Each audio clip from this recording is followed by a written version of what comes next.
Sabihan nyo! Kasi kaibigan nyo yun eh. Eto totoo. Lalaki sumakay sa jeep, pagakbang ng paa sa estribo, kitang-kita ng lahat ng ibang pasahero, bukas yung zipper. Sumakay yun, bukas zipper, bababa yung bukas pa din zipper. Walang magsasabi sa kanyang may kapintasan siya. Pero lahat nakikitingin. Sabihan nyo, "Excuse me, sir, your window is open. The bird will fly." Sabihan nyo, kung may malasakit kayo sa kanya, dapat nyo lang sabihan. Remember, to provide guidance is not a suggestion. It is your obligation.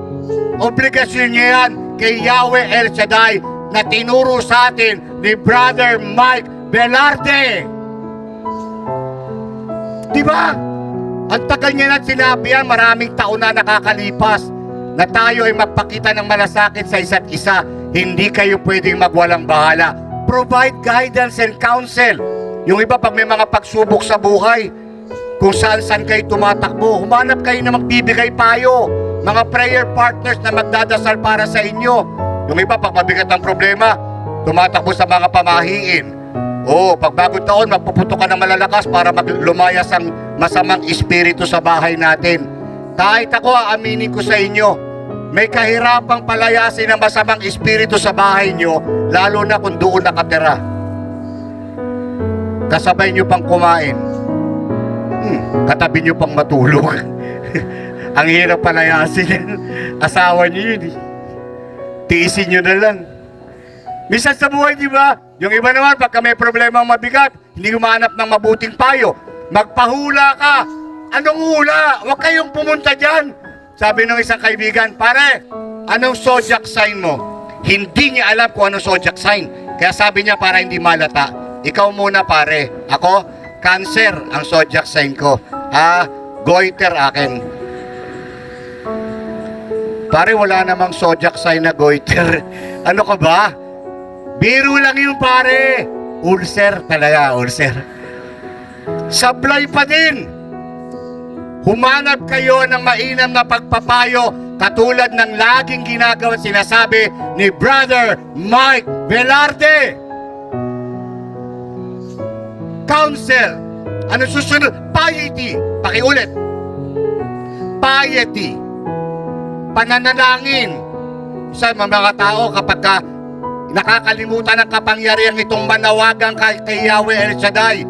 Yung iba kasi pag sinasabing nagdadasal, "Father," minsan kasi hindi naman binibigay sa akin yung hinihingi ko eh. Ito po ang tandaan nyo. Hindi laging matatanggap ninyo ang inyong gusto. Pero, lahat ng inyong kailangan, hindi ipagkakait ni Yahweh El Shaddai. Kayo bang mga magulang, lahat ba ng gusto ng anak nyo, binibigay nyo? Parang walang tao.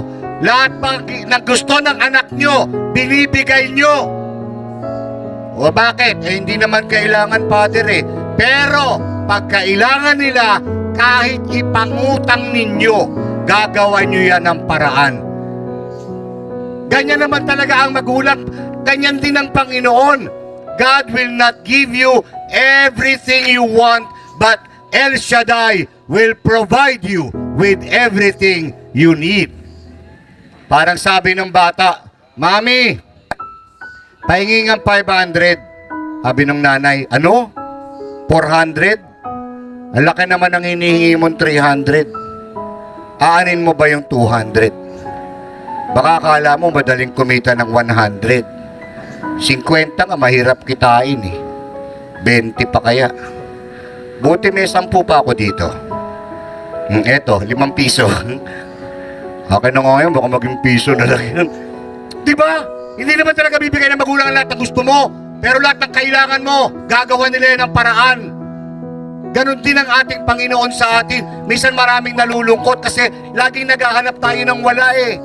Focus on what you have, not on what you do not have. Sabi ng bata, "Mami, ano pong ulam?" "Nasa lamesa, anak, pumili ka." Pag-angat ng takip, "Isang pirasong isda na lang to. Anong pipiliin ko?"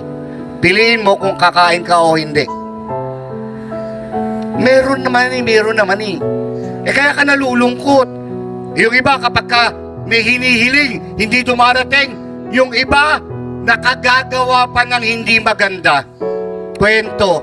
Tuwing magpapasko, sinasabi ng parish priest sa simbahan, sumulat kayo ng prayer request at ilagay sa ilalim ng kama ng baby Jesus. Sa Pasko, makukuha nyo ang kahilingan ninyo. Itong si Totoy, 3 taon sumusulat, Dear Jesus, bigyan mo naman ako ng bisikleta sa Pasko. Love, Totoy. 3 taon sumulat ang bata, pero wala namang bisikletang dumating. Kaya nung sinabi na naman ng parish priest, sumulat kayo. Hindi na sumulat si Totoy, pero nagsimba pa. Tapos ng misa, nagpunta rin sa Belen. Lumingon-lingon. Nung walang nakatingin, kinuha yung rebulto ni Mama Mary. Nilagay sa backpack. Tapos sumulat, Dear Jesus, pag hindi mo ako binigyan ng bisikleta, hindi mo na makikita nanay mo kahit kailan. Tandaan mo, huling babala ko na ito, naging kidnap for ransom. Minsan nakakagawa tayo hindi maganda. Minsan, Father, mahirap pagdasal, di ba? Maraming distraction. Normal naman yun. Sino bang hindi nadidistract pang nagdadasal? Kami nga kahit nagmamas paglakad ng lakad yung iba nakakadistract kaya yan. Siyempre, mawawala ka sa sinasabi mo. Parang si Lola, nagro-rosaryo yung matanda. Pero habang nagdadasal, lahat naman ng bagay pinupuna. Rosaryo, o yung pinto, gabi na sara nyo. Tingnan nyo, baka umulan. Rosaryo. Yung batya, baka manakaw. Yung aso, talian. Kaya yung rosaryo naging tana. Ang Panginoong Diyos ay sumasa batya. Bukod kang pinagpala sa babaeng sampay, at pinagpala naman ang iyong anak na si Bantay.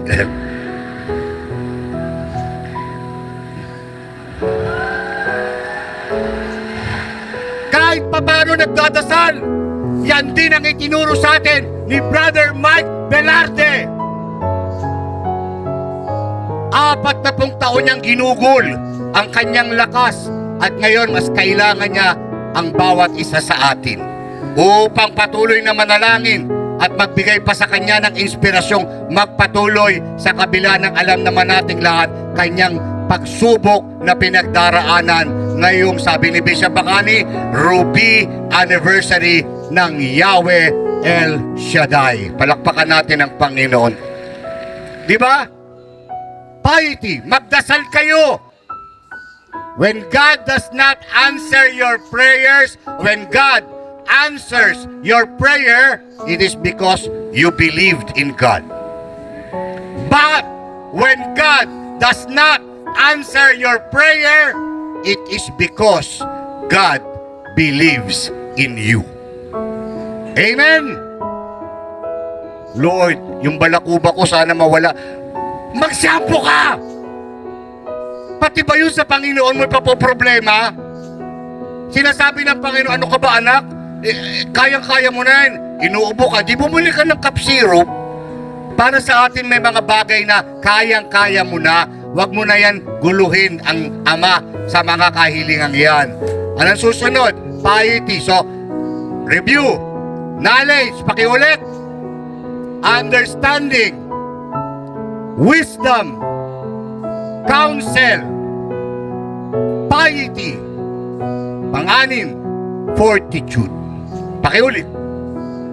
Katatagan. Sa harap ng pagsubok, huwag kayong basta-basta susuko. Tandaan po ninyo, may mga taong madaling panghinaan ng loob. Kasi Father, minsan, pag sumusubok naman ako sa mga pangarap ko, nabibigo ako, Father. Ayoko na sumubok kasi ayoko na mabigo. May mga sasabihin pa yung iba, ayoko nang mag-apply sa trabaho. 3 beses na ako nag-apply. Lagi lang ako nare-reject. Ayoko nang sumubok kasi ayoko na mabigo. Ayoko na mag-take ng board exam. 2 beses na bumabagsak. Ayoko nang sumubok kasi ayoko na mabigo. Ayoko nang umibig, Father. Lagi lang nila ako niloloko. Ayoko nang sumubok kasi ayoko nang mabigo.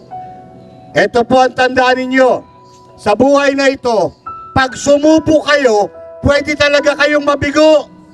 Pero, pag hindi kayo sumubok, bigo na agad kayo. At yan din ang tinuro sa atin ni Brother Mike Velarde. Walang susuko. If you do not quit, you will never fail. Sa buhay na ito, pwede po kayong mabigo 1, 2, 5, 10 beses. Mabibigo kayo ng maraming beses, pero hindi kayo mabibigo habang buhay. Marami sa inyo nakaranas na yan. Sa umpisa ang hirap, pero ngayon tignan nyo sila, nasa mga abroad na. Tinaas lang nila ang passport at dinasalan ni Brother Mike Velarde. Kaya lahat ng mga may pinapangarap, huwag kayong mawala ng pag-asa. Fortitude, katatagan sa harap ng mga pagsubok sa buhay. Minsan di mo maalis na kahit mga pare. May mga problema kami ganyan eh. Kasi may isang doktor, nagkaroon ng relasyon sa sekretarya, may asawa na yung doktor. Nagdalang tao yung sekretarya. Sabi ng doktor, magtago ka. Huwag mong ipapaalam to kahit kanino, ayoko masira pamilya ko. Nagtago yung sekretarya. Nung 9 months na, kagampanan na. Tuwa yung doktor, pinunta yung sekretarya. Meron na tayong solusyon sa problema natin. Meron akong pasyenteng pare. Merong bukol sa sikmura. Ganitong gagawin natin. Papaanakin kita. Operan ko yung pare. Tapos itatabi ko yung sanggol sa pare. At sasabihin ko, Father, isa pong himala. Hindi pala bukol, kundi sanggol. Ang laman ng inyong sikmura. Magano nga ginawa, pinaanak, inopera, tinabi sanggol. Natural, nagulat yung pare pagising. Doktor, ano ibig sabihin nito? Ba't may sanggol sa tabi ko? Father, isa pong himala ang nangyari. Di pala bukol, kundi sanggol. Ang laman ng inyong sikmura. Imposible naman yun. Paano ko makakanak? Kaya nga himala. Napagalitan pa yung pare. Naniniwala naman kami sa himala. Kaya ang ginawa ng pare, inuwi ang sanggol sa kumbento. Lumaki ang bata. Pero, nung ang bata ay 15 anyos na, hindi na makonsensyang itago ng pare ang sikreto. Sabi, tinawag niya yung bata, halika at may pagtatapat ako sa'yo. Ano po yung papa? Hindi ako ang papa mo. Sino kayo? Ako ang mama mo.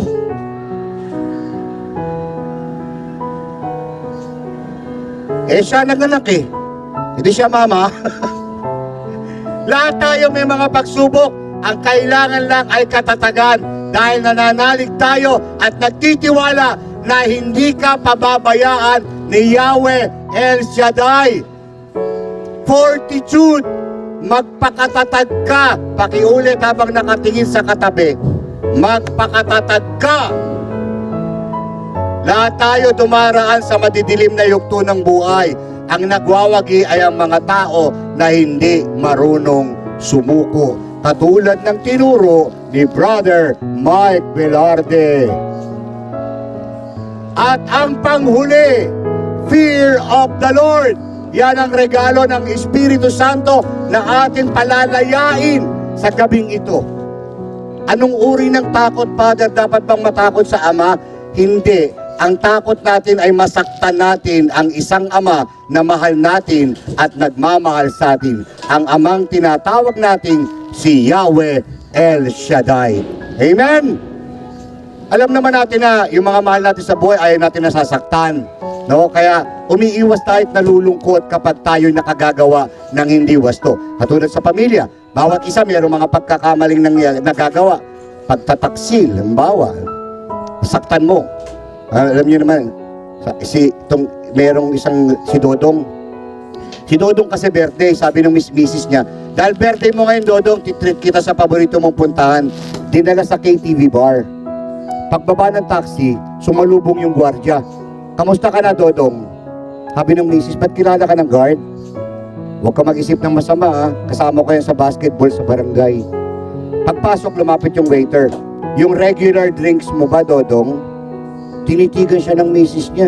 Huwag kang mag-isip ng masama. Sa pamilya, mayroong kahinaan at nasasaktan din tayo kapag nasasaktan natin sila dahil minamahal naman talaga natin sila. Fear of the Lord. Ayaw mong saktan si Yahweh El Shaddai. Kung kaya nga sa buong pagtitiwala, ang tiwala natin ay ganito. Nilalagay natin ang ating kamay kay Yahweh El Shaddai upang makita natin ang kamay ni Yahweh El Shaddai sa lahat ng yugto ng ating buhay.